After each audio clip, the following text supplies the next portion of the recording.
Great. Okay, well, welcome everybody to tonight's session, Landing Your Third Job. My name is Ali Pudva, and I'm the Assistant Director of Alumni Engagement at SNU. Before we kind of jump into things, as I'm kind of going through some housekeeping items, there is a poll, which we have 2 answers, which is awesome. And that will be helpful for Gina to look through and kind of gauge what you guys are hoping to get out of tonight's session.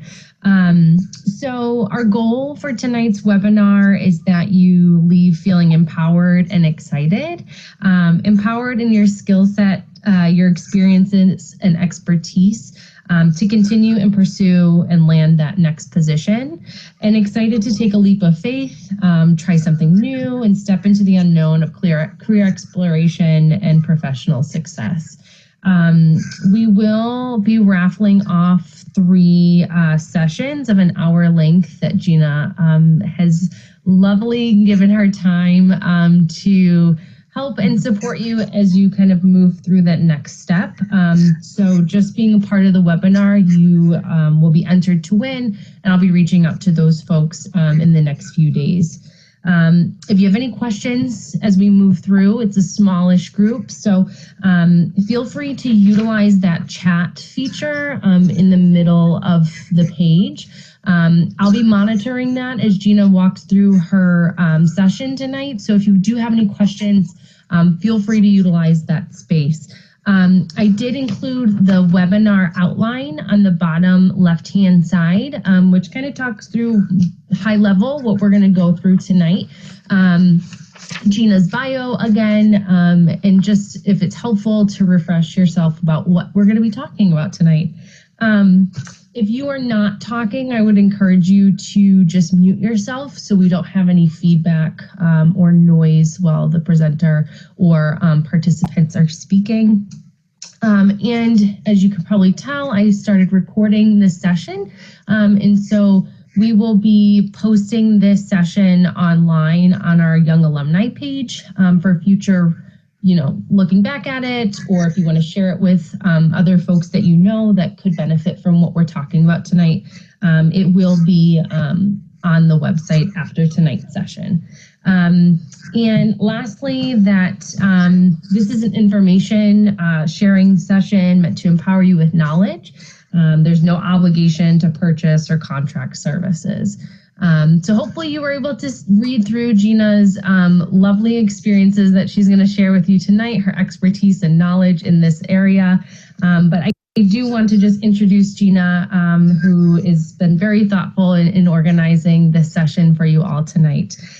Gina graduated from SNU with her MBA in 2018 and is a professional coach and business operations leader with over 20 years of experience in the workforce.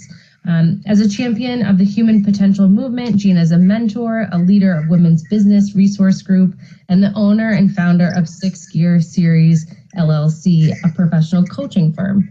So Gina has a lot of experience that she's going to share with you tonight. Hopefully we can get all of your questions answered, and I will leave it to Gina to take it away.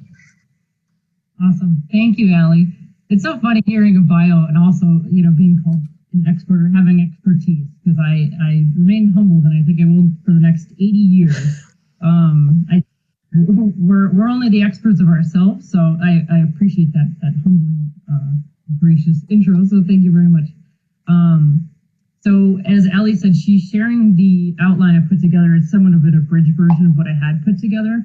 So I am going to walk through that, but I do encourage a lot of interaction, participation, questions. I know we've gotten a couple already in the chat in terms of what people are hoping to learn about tonight. So I do want to be able to tackle those and any additional ones that come in. I want this to be something that you have at least one key takeaway for yourself. So please feel free to continue asking questions, and Ali will help keep me on track and paying attention also. So thank you in advance, Ali.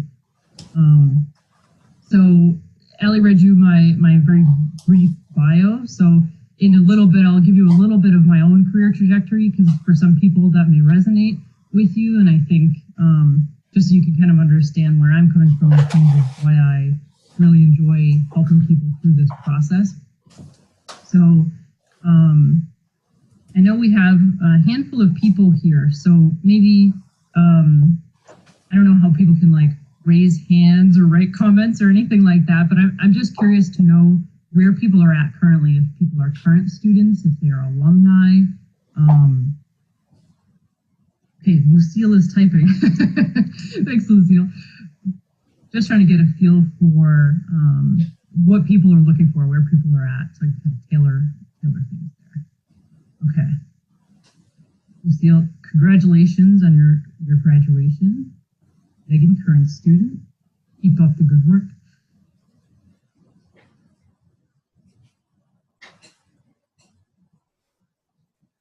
Oh, congratulations, Vanessa. Oh, Bonnie, good for you. Oh, you're welcome, Lucille. Okay, great. All right, perfect. So keep the comments and answers coming. So thank you all for sharing that. So we've got a mix of students and alums, as well as SNU staff. So that's awesome. So welcome, everybody, and thank you very much for joining. All right, so what I'm going to walk through tonight, or the outline I've put together, is really just trying to get a feel for where people are at currently in their careers in terms of what people are looking for. So I'll speak to some of the answers that people have typed in here in terms of moving into leadership roles or career transition. And then I'll, again, go through my own story, which will be brief because I don't want to bore you with my own stuff. But then, again, kind of jumping into the resume and cover letter stuff. Some of you have probably, hopefully, maybe utilized the resources through SNU already in terms of, getting some feedback on those documents. But we can go in more depth if what I cover is kind of scratching the surface and we need a little more. But we'll stick to that, and then again, I want to open it up to your questions and your experiences. Okay, so with that, all right. So someone had written that they are interested in moving into a leadership role. So I'm not sure actually who might have typed that, but that's okay. You may remain anonymous. So it's a general question, but I think it's a really good one because at some point in our careers, we're faced with a decision, whether it's someone encouraging us to pursue a leadership role, or we want that for ourselves. It's always great when it's all together. So I think to be able to answer that, I don't tend to answer questions with "it depends," but I think I might answer this one with "it depends," because I think to be able to move into a leadership role, it depends a lot on the experience that you're bringing to the table. Are you looking for a leadership role at your current organization, or are you looking to change organizations and seek a promotional opportunity in the new company that you're trying to get into? So I think in general, with that would be, really taking a look at what is required to move up to that level. Seeking people out who are in that role currently or have been in the role in the past, who can give you somewhat of an overview of an understanding of what you need to bring to the table in order to meet the requirements of a role like that.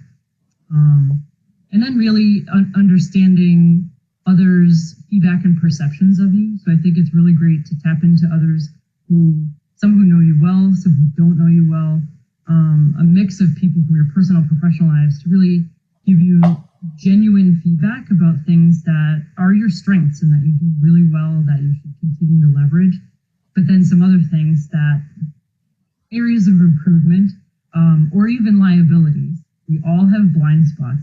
And so I think it's really important to tap into what people are sharing, and you might not like everything or agree everything that you're hearing, but I think to be able to take that all into consideration.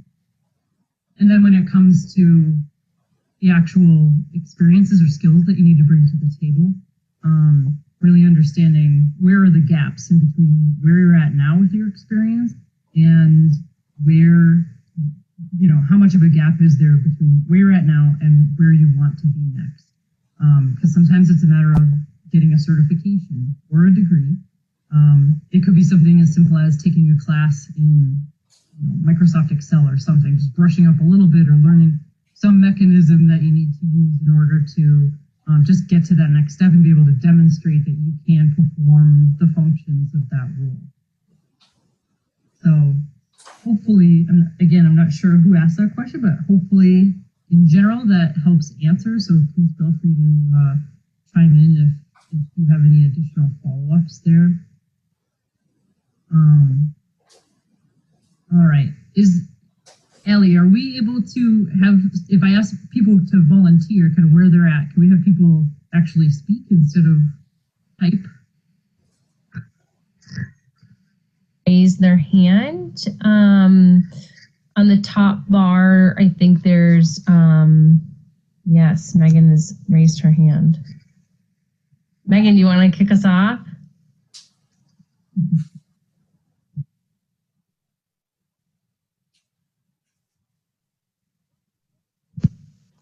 Hello, just chiming in.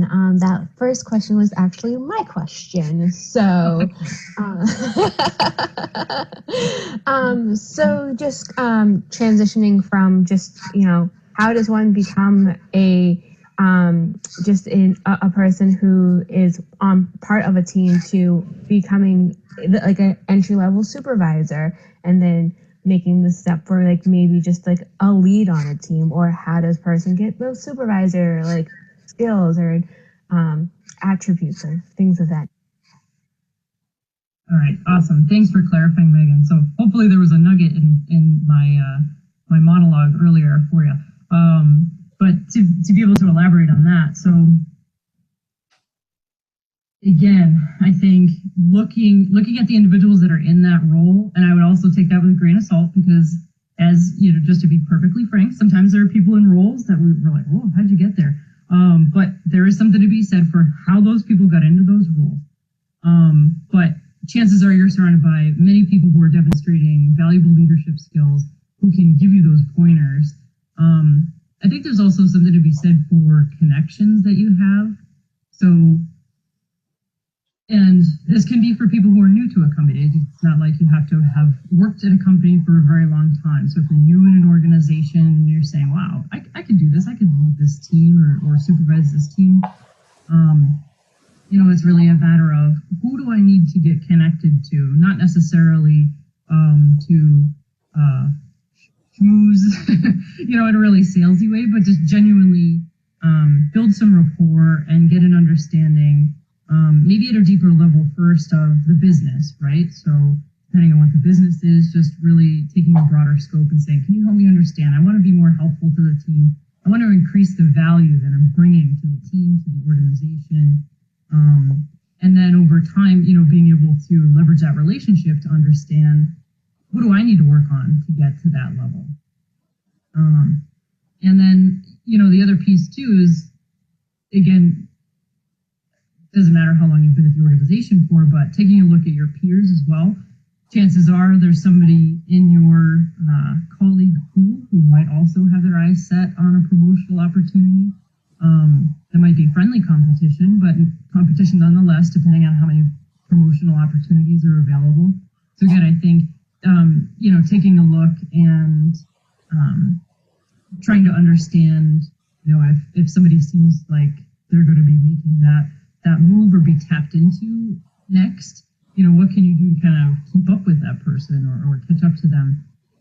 So there's something to be said for, again, leveraging the relationships you have, creating new relationships, and very positive and supportive ones.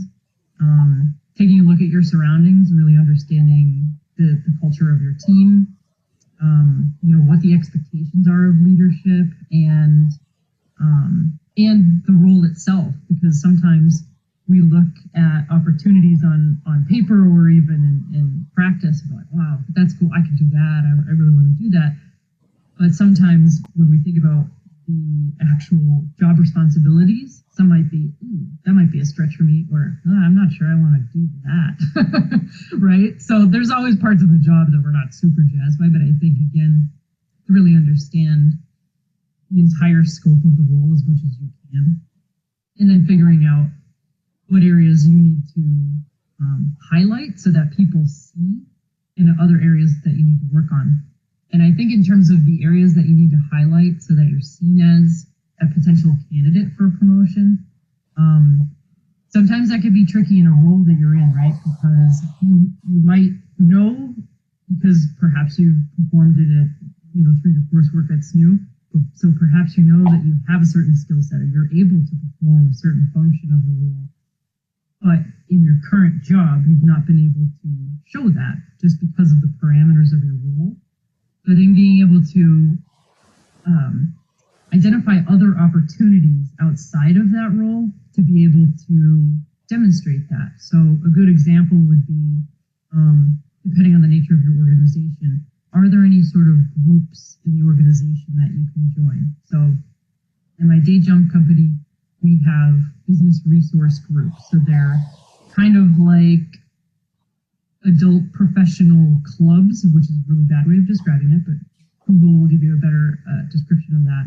But they're really affinity organizations and groups of people that put on events and activities. They bring in speakers, they do volunteer activities, lots of things. So that would be an example of a group to get in touch with, because then you can participate and maybe looking for, say, a data analysis role in the company, then try to get in with the group that needs somewhat of an analyst that has some data that you can crunch. And then you can go back to your boss and say, look at what I'm doing for X group. I have this skill set, I just can't do it in my current job. So there's tapping into external opportunities within your organization. And there's also no shame in going to your boss and saying, hey, I really want to broaden my skill set, my scope. What else can I do? I want to increase my value to the organization. I want to practice these skills. I can't do it or haven't been able to do it currently. So asking for those opportunities. And then lastly, identifying them. So bosses love when you come to them and you're like, I have this problem, but I've got a solution. So here's what I could do to bring more value to the table. So Megan, does that answer your question, or did I miss any piece of that for you? Absolutely answered it. Okay, you're welcome. Okay, so I'm going to jump to the next question, which was, the response to what folks are hoping to learn from tonight's session. That one is, I am hoping to learn more about making a successful transition to a different job. I've been in the same line of work for 15 years and I'm looking for a different career now that I have my degree. So I love this, and if the individual who wrote that is a willing participant to speak up and maybe give a little more context to that. I mean, I catch what you're throwing, but if you want to, that Vanessa.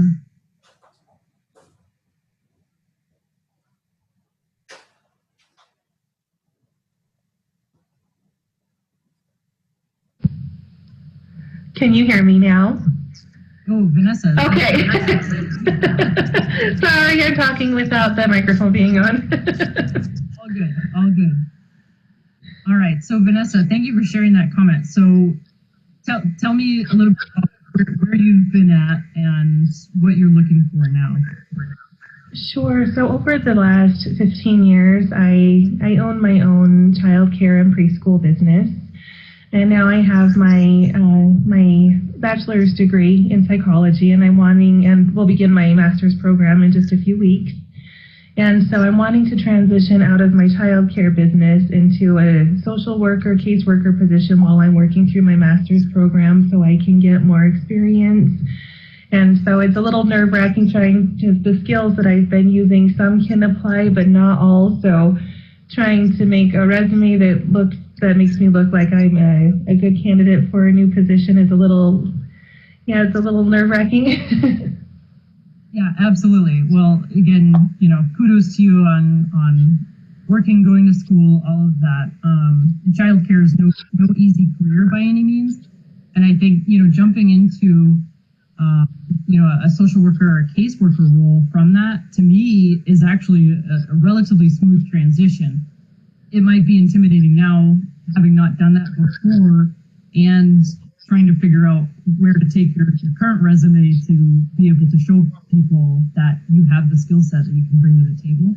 But I actually think it might be a little easier for you than you think. And I wouldn't tell you that if I didn't believe it. So as a social worker by training, first time around, you know, I can absolutely draw a lot of parallels between childcare experience and you said you were also, you run the childcare? Yes. Okay, so that's amazing unto itself. So you're running an organization that is a childcare organization that has a lot of regulations and just parameters around that. So Yes. to be able to then transition into a social worker or a caseworker role, I mean, you've got you know, organizational skills, time management. Clearly, you care about others and have that empathy factor, which is huge. You understand state regulations, so to be able to understand it, even generally, even if you weren't going to work with children in a social worker or caseworker role, you still understand in terms of state mandates, the legal protective services that are available to people. Probably, I'm guessing you have a lot of knowledge around community resources that are available to people, or how to find those community resources.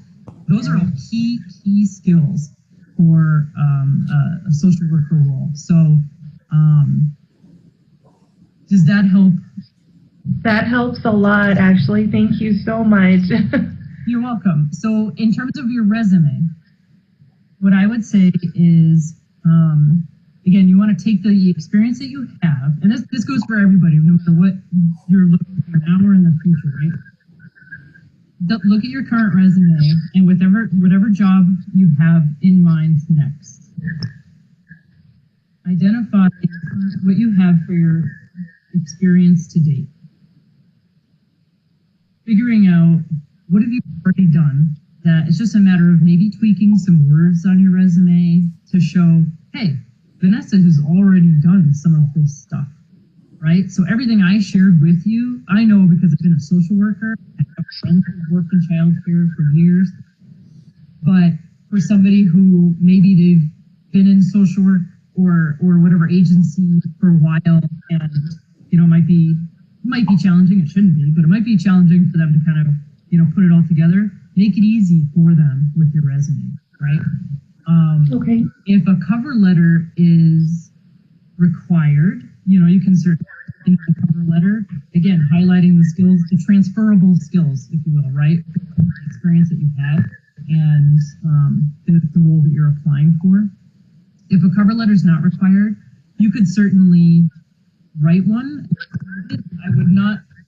One of the things I wanted to share with all of you tonight is just a word of advice, and this is just me, so you know, take it with a grain of salt, is that you don't want to take up too much room in your resume with explanations or objectives or you know, career profile, whatever they call it, right? The paragraph at the top that takes up a chunk of space, that's precious real estate. So if you feel the need to explain something about yourself, your job history, anything like that, that's when a cover letter comes into place, because again, it doesn't take up the precious real estate in your resume, but it also helps you tell your story, because your resume is your foot in the door. That is the first impression that employers get. So as soon as that piece of paper or PDF or whatever, you know, crosses their computer, their desk, what have you, that's the first impression that someone makes. It's almost like as if you were walking up to their desk and saying, "Hi, I'm Vanessa. I am, you know, here to apply for the X job. You know, and here's what I bring to the table." You basically want to have that conversation with them on that piece of paper, so they're like, "Oh, we're calling her," right? So leverage those documents to your advantage. Okay. Perfect. Great. Thank you so much. You're welcome, and good luck, and love social work. So I wish you well with all of that. That's great. Great. Thank you. So On the subject of resumes, maybe I can jump to that a little bit, just because I had a few pointers that anytime someone sits with me, even if it's for 5 minutes, someone runs into my day job office and there's help, I need help with my resume, I'm going downstairs right now, or I'm about to apply. And this does happen, and I think it's tough to edit a resume at the last minute before you're about to launch and apply for a job, right? So you never know who's going to walk up to your desk and say, hey, you know, I was thinking about you. I wonder if you might be qualified for such and such position in the organization. Do you have a copy of your resume? You want to say, yes, I do. Please hold. And take it out and hand it to them or email it to them instead of saying, oh, well, let me get back to you. I have a phone call I have to make, right? And then someone's calling Gina saying, hey, I have 5 minutes to brush up my resume. Happy to help, but you don't want to put yourself in that situation, right? So to always have your resume brushed up. So that said, key pieces of advice that I always share with people.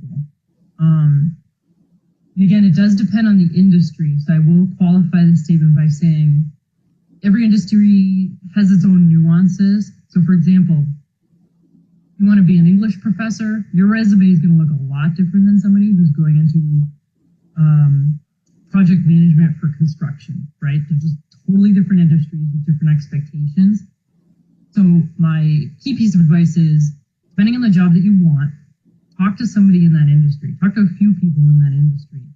Reach out, say, hey, can you take a look at my resume and see how it jives with what is expected? So for people, say, who want to go into marketing, you probably need a really jazzy resume, maybe a couple colors to make it pop, or whatever the kids say now with the colors on the resume. But for somebody else, where, say, you want to be an accountant or an analyst, where you have to have a bit more attention to detail and it's a bit more literally black and white, you probably don't want that pop of color because you don't want it to be distracting or seeming like you're trying too hard to stand out. I know that sounds a little harsh, but again, it is a resume, so you don't want to go too far into making it stand out more than it needs to, right? Because again, your experience is going to speak for itself. That said, the formatting is really important. So I know as a hiring manager myself, I am a stickler for formatting, punctuation, spelling, grammar, all of that stuff. Because what I'm looking for in a candidate, and I think many hiring managers are, is they want someone who is well organized, who has that attention to detail. No one's perfect, but a resume, conceivably one has spent a lot of time on a resume to have a polished, finished product to present, right? So you want to make sure, again, that it visually, like as soon as it lands in front of someone's face, that they're like, wow, this is a resume that is a draw for me and I'm willing to read this. Whereas if a resume comes across the desk and maybe, the fonts are different sizes or there are tons of words, that's like, ooh, I don't know. Not sure. I'm going to move this to the bottom of the pile because I'm not sure I have time or energy to get through that. So, again, you want to be able to tell your story, but you want to be as brief and concise as possible. In terms of basic formatting, so I tell people to maximize the margins. Try to push it out. Even just keep a 1/2 inch margin on top and bottom. And with the top, I always say to use the header function in Word because that helps to move things up space-wise a little bit. So again, it maximizes that real estate on the page. Definitely be consistent with formatting. So for example, if you have 3 jobs, you don't want to do bullets for one job and then numbers for another, and then maybe star bullets, for the 3rd job. You want the same exact type of formatting. Same thing with font size, font type, and so forth. Another rule of thumb, and again, might depend on the industry, but another rule of thumb is you don't need to go back further than 10 years from now. Obviously, if you had a job for 25 years, and then you had a job after that for 5 years, yeah, you should have that job that you were at for 25 years. But generally speaking, you don't want to go too far back. I know it's tempting, especially for people who are younger in their life tenure, and they're tempted to put high school experiences on there. Depends. I tend to caution people away from that unless there's something really applicable. You know, if you were a soccer captain, really cool, but maybe not relevant. But you can speak to that in terms of, hey, yeah, I was captain of my soccer team, and we went to districts, and we did this, and I had spaghetti dinners in my house, and it was great. Like, you know, so you want to be able to actually make it relevant, and that's the key to the resume, is to make it relevant. Also, and all of you are probably familiar with this piece of advice, but you know, for whatever you're describing, so usually the bullets underneath the job title, so you're trying to describe what you did, always start with action words. So, and you're using current tense for a position you currently have, past tense for a job you've held in the past. So, you know, if it's a job that you hold currently, you can say facilitate, present, coordinate, collaborate, right? So again, past, facilitated, presented, collaborated, coordinated. I know that seems, you know, a little too firm, but it really does make a difference, because again, you want that clear and concise language, and you want to demonstrate to the person that, you know, you can articulate your experience, but you're also doing them a favor by saving them some time. And you don't have to tell the entire history of everything you did in that job. It's just to highlight the key experiences where they can say, yep, this person's qualified, or they have potential, let's bring them in, okay? What I want to avoid is, obviously, you know, quadruple check all of your spelling, grammar, punctuation. Have somebody else proofread it, because if you're like me, you're sitting there for hours, clicking, looking, oh, I don't know about that word, and then you get too much in the weeds, so it's helpful to step back, give it to somebody else. You can literally walk away from it, come back yourself, but also to share with somebody else so they can say, I'm not sure about the way that you worded this or how this looks. So definitely ask for help with that. And in terms of length, I tell people, typically, depending on how much experience you have, try not to go beyond 2 pages, because after that, people are like, oh, well, I've got a meeting, you know, it's been great reading this resume, but I'm gonna have to pick it up later because it's a bit too lengthy for me.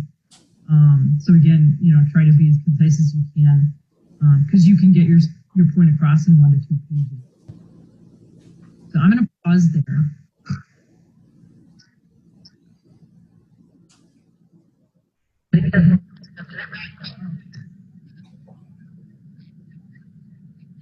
Oh, perfect. So my question was about the 10-year role that you were talking about with employment. Does that go with education as well? I received my associate's degree back in 2001, and then it took some time off, and then just in last month received my bachelor's. So do I need to include my associate's, the college where I got that from, on my resume, or do I just leave it with the bachelor's and then the master's program that I'm currently attending? Well, what I would say is it's up to you. I mean, all of this obviously is up to you ultimately in terms of how much of your story you want to share and what pieces of it. My encouragement would be to share it because you worked hard for that, and chances are that you had something else going on in your life that required you to, you know, seek that level of education, and then from there you decided to continue on. So I think that's important because I think that demonstrates work ethic. And again, it's an accomplishment to celebrate. So. Sure, perfect. All right, great, thank you. Yeah, you're welcome. Okay. Allie, were there any other questions?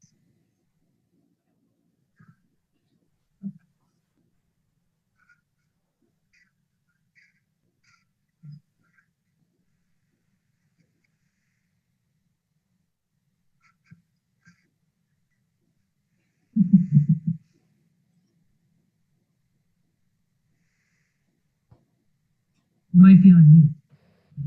Okay, am I on? Yes, we hear you. Thank you.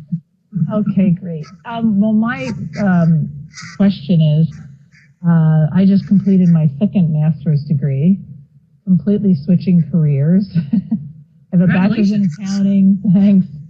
A bachelor's in accounting, a master's in psychology, and this master's in IT management with a concentration in data analytics. So, and I haven't been working in any of the fields that I had degrees in. So how do I transition into a completely new role when my degree was more general and only had a few classes in data analytics? I don't have that much experience, but I have a lot of education and life experience in other fields behind me. How do I apply for a job? I mean, am I looking for an internship at this point, like a bachelor's level? Or, I mean, what do I do to break in?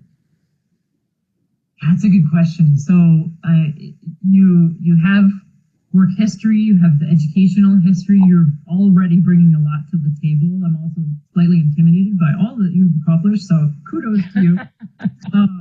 But so again, right there, you have a lot of skills to be able to sell right away.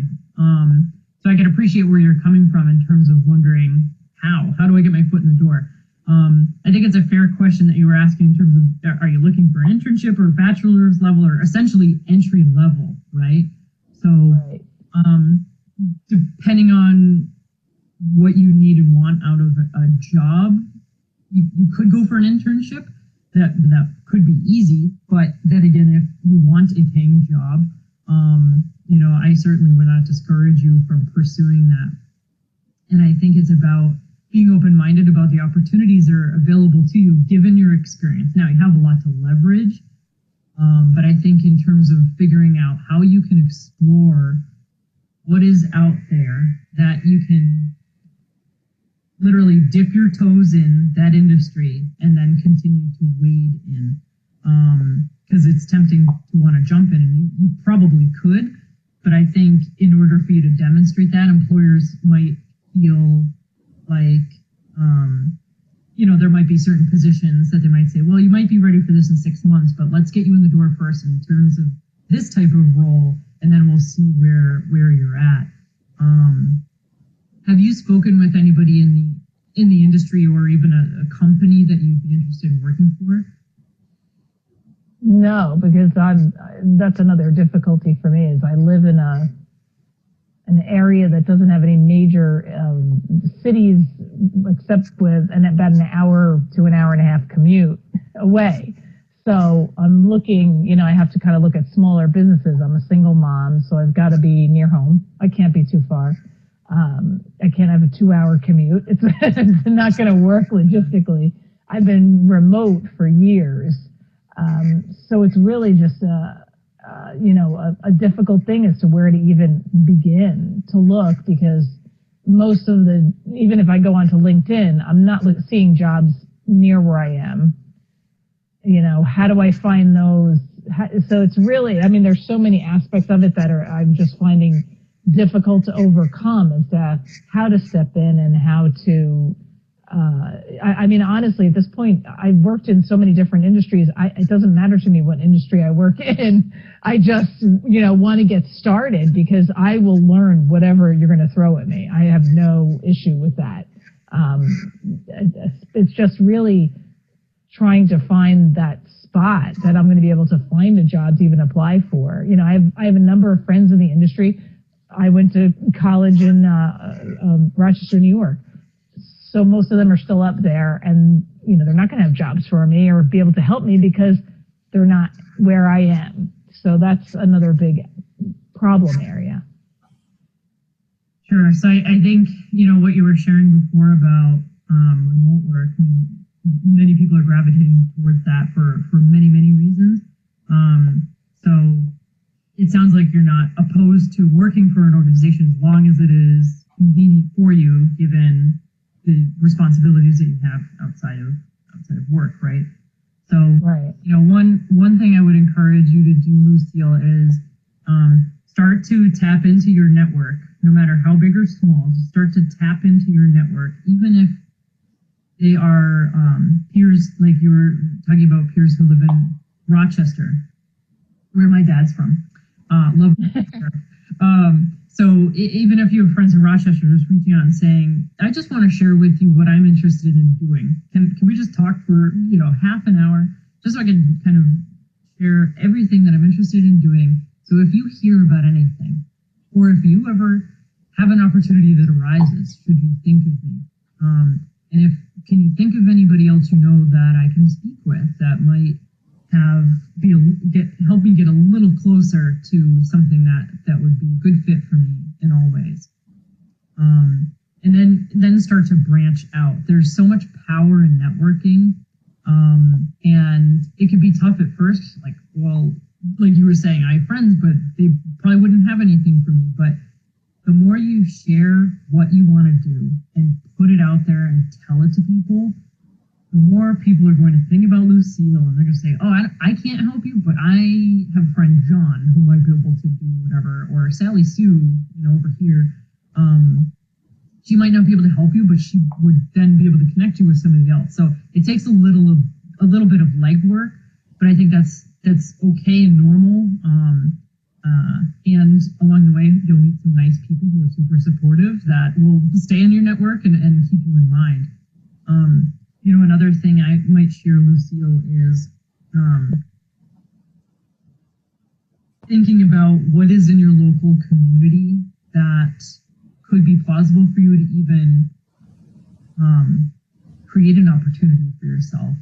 And I know that seems maybe a little wild, but even, if let's say there's a community organization that, you're really interested in, or that's right down the street from your house, and you're like, yeah, sure, I can probably work there. Let's see if they have needs for what I know I can bring to the table.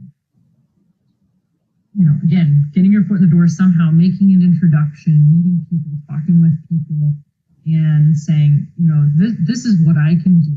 This is my background. This is who I am. And I'm invested in helping your organization to, elevate its impact on the community by, the work that I can do here. So, again, being able to find unique ways to create opportunities, and kind of market your skills. It's doable. It's a lot of work, but it's doable. And I think the more supports you build over time, the easier it will get for you. Okay, thank you very much. I appreciate it. You're welcome. Okay, I'm seeing a few more things down here. Okay.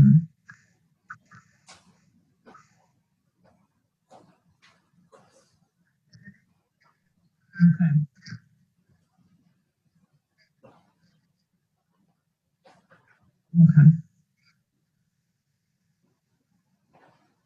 I can. So I've spent 10 years at the same company, and it scares me to start over somewhere and risk failing.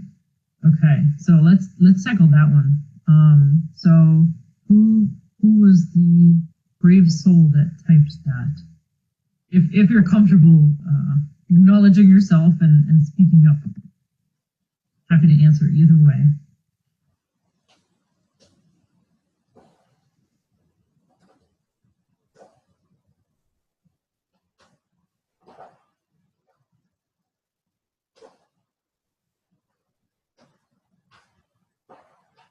That I see somebody.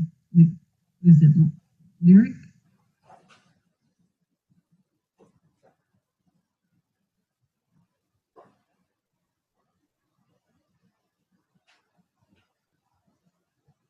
Okay. I can go ahead and answer the question.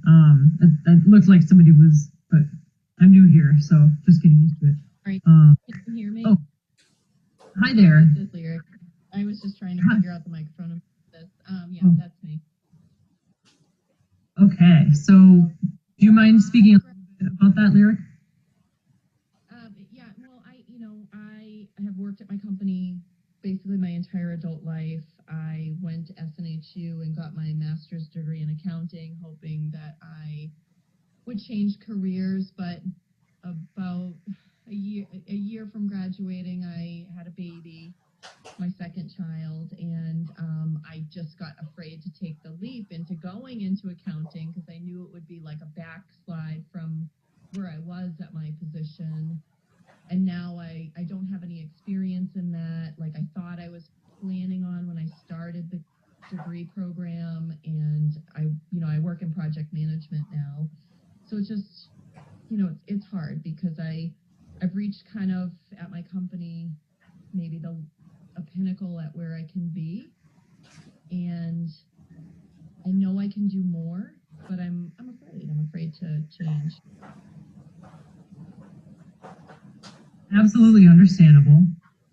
It's, when we reach a peak in our career of kind of becoming expert, or at least mastering, a role or a set of roles, and then we're ready. We can get itchy, right? And we're ready to move on. Like you said, you've got accounting in mind, right? So to be able to figure out how to make that leap. If you are you looking to stay at your current company or switch companies to take a new role?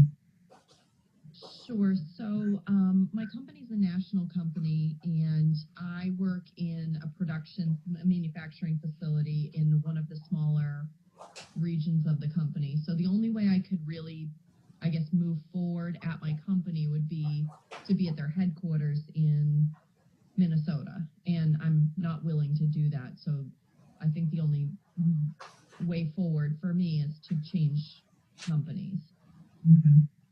Okay. All right. So a circumstance of, potential life changes should you want to stay with the company, which is not feasible, and I can appreciate that. So, my first encouragement would be if you enjoy working for the company that you're working for now, just doing informationals and exploring the possibility. It can't hurt to ask. The worst that you could be told is no, sorry, we cannot accommodate that. But even if you get that answer, then saying, do you think there might be something that opens up relatively soon, or do you have any ideas for me?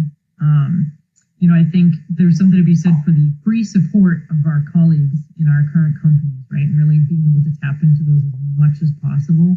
So make some friends in the accounting area, business area of your company.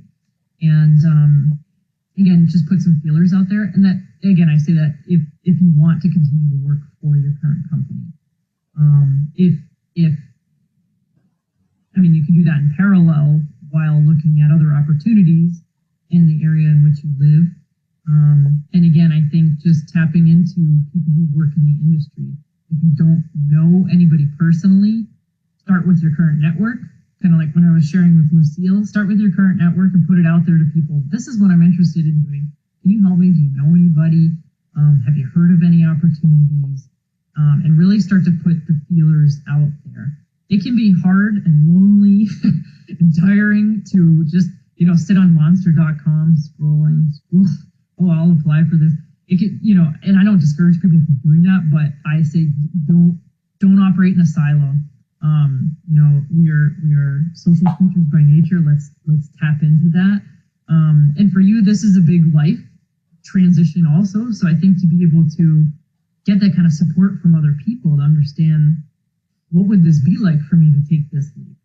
I know I want to do it, but I need to understand what I would be leaping to, right?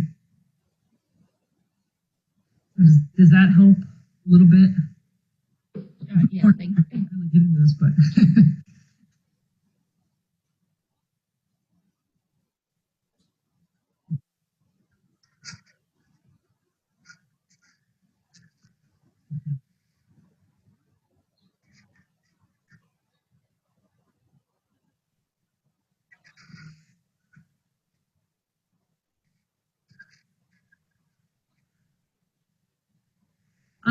I think just because I don't want to take up time talking about myself, but I think just to share with people briefly. So, as I shared earlier, so by training, I got my Master of Social Work a handful of years ago.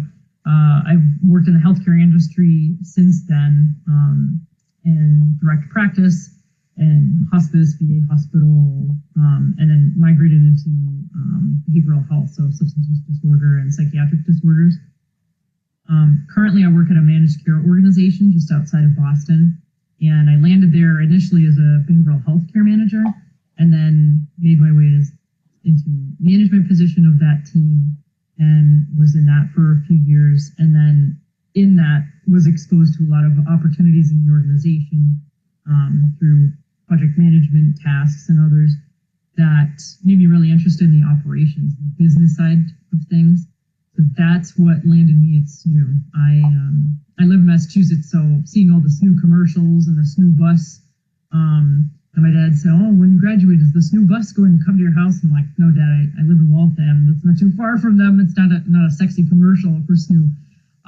So anyways, so I decided to go back to school, working full time, to get my MBA, and such a rewarding experience. And I love SNU and love to continue to give back. And I believe so strongly in the type of people that are drawn to SNU. So all of you, right? So people are, they have full-time lives, so families that you're caring for, and hobbies or volunteering that you're doing outside of that, jobs, going to school, so I know the nights, weekends. I don't have children, so I can only imagine what people who have children who are working and going to school and all of that. So I really applaud and appreciate all of you for what you're doing for yourselves and your families. So just wanted to share that tidbit, because I think sometimes well, who's this talking head at the webinar, right? But I didn't want to, start off by talking about me. This is all about you, and I'm really glad that people have asked all of these questions, and I hope that you have some key takeaways tonight. So in terms of some of let's jump to the Q&A, Allie, actually. I want to be mindful of everyone's time.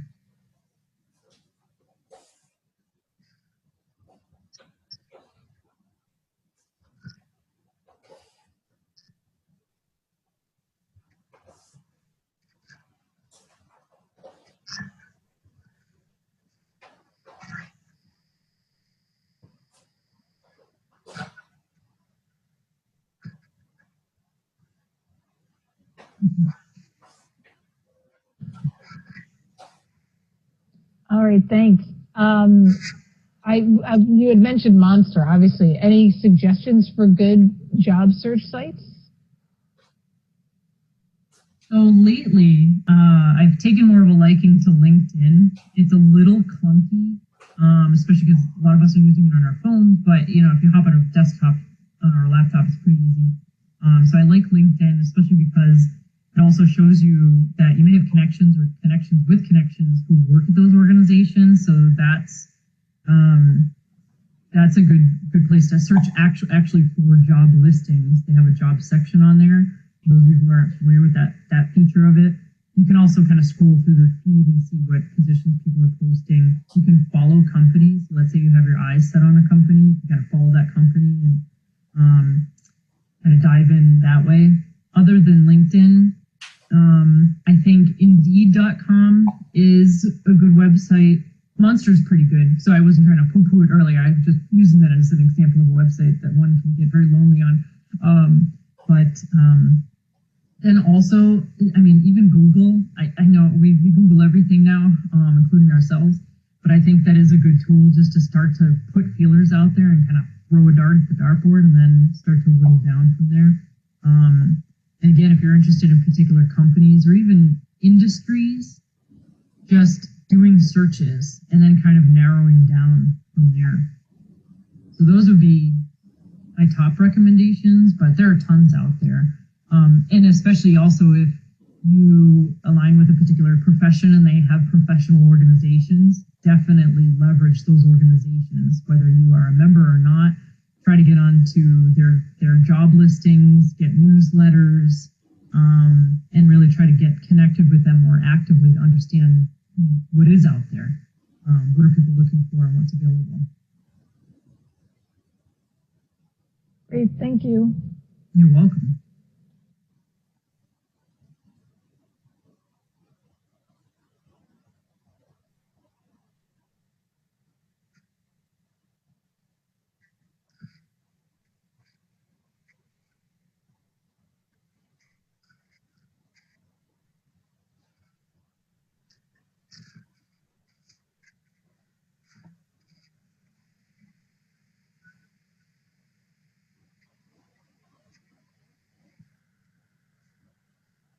learning about, really focusing on career as a big bucket, as well as financial planning, and just adulting in general and things that people do in their everyday lives, and having experts like Gina share their knowledge and expertise with us.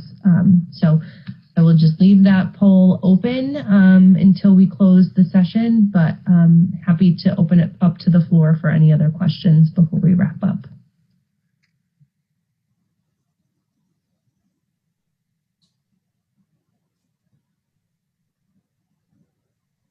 May I make one comment while we're, I see typing.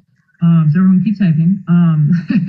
So the other comment I was going to make, I know Allie at the beginning kindly shared that she's raffling off, 3 free 1-hour sessions with me. So just to clarify, for those of you who don't know, because I have remained relatively humble about this, but I need to stop doing that, I think, and put it out there more, is that I got into coaching, so professional coaching, years ago while I was still a social worker on the front lines. And for those of you who are not familiar with coaching, it's a really fun, creative, collaborative process where you do a lot of the talking, I do a lot of question asking, but also, so what you see tonight, that's not coaching. This is more me kind of sharing my opinion with all of you.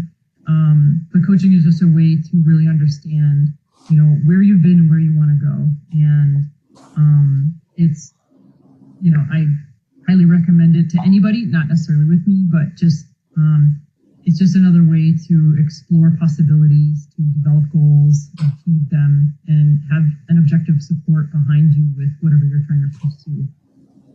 So leaving you with that, definitely recommend coaching as well as mentoring for people, for everybody at every level. So get out there and get a mentor. And I like the interview skills idea. Whoever wrote that, I would agree with that. Happy to facilitate that also. Love doing mock interview. I'm a geek for this stuff, so just throwing that out there, Allie.